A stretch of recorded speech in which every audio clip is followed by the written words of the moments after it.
My name's Rob Winter. I live in the Huon Valley. I'm an art practitioner and a fine art student at the University of Tasmania. John Drysdale, Drysdale Engineering. We've started up a reuse shed. I've been selected to do a sculpture at the Reuse and Drysdale Group shed using sustainable materials from Drysdale Group. So we tried to re-channel what comes in as scrap rather than it just being squashed up and go as scrap, to give it another life, and that's the purpose behind the reuse shed. We've got a boat here that came in through the scrapyard and we're just looking to do things with that. My brief in this case was using the existing structure, which is the boat behind me.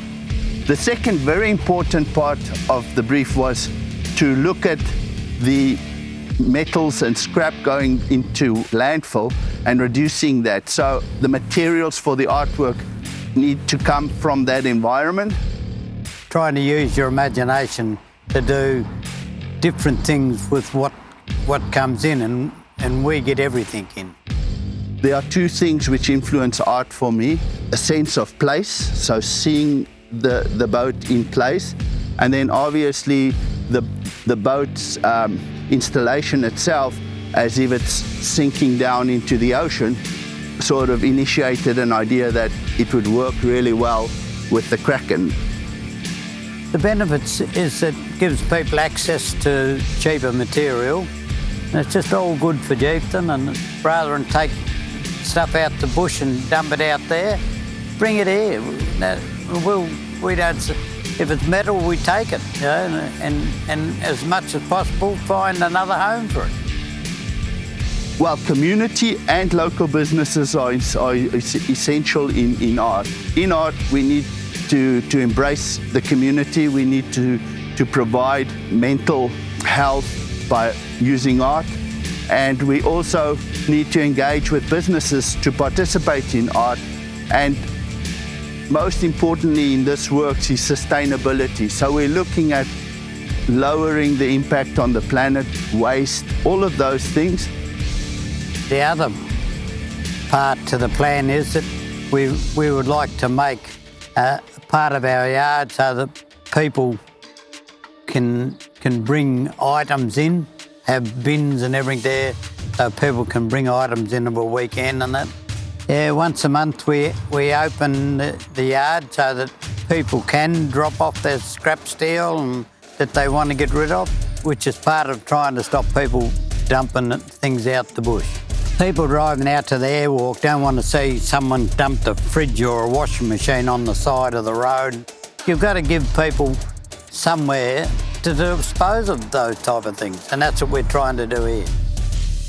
I'll be making various parts of the kraken, for instance, using shapes of sheet metal to form the suckers. I'll be using sheet metal to form the eyeballs. Jules Verne was the artist who first drew the artwork showing a kraken. Very dramatic work as such, beautiful work. That's where the ideas originated from. It may not start out as something weird, but it's what your imagination turns it into. Part of our fence is a large wheel, and that's part of a sawmill. I would like to start a sculpture park here beside the shed so that people can see what people's imagination is. The sculpture park forms part of the Huon Valley Trail Walk, which is from Port Huon to Geeveston. And we are expecting that many tourists, many community members will be walking the trail, and as they pass the sculpture park, they'll be intrigued and they will enjoy what Drysdale Group has put together for the community here in Geeveston. People can come here and have a look at the artwork and have a barbecue down by the river and all that. It'll be really good. For me, it's an honour to put the first sculpture together. Today's day one, and I'm looking forward to doing as good a job as I can. And John actually came up with the idea that we'll plant some beautiful blue flowers with white ridges, and that'll give us that effect where you see the kraken coming out of the actual ocean itself. Yeah, I have lots of ideas.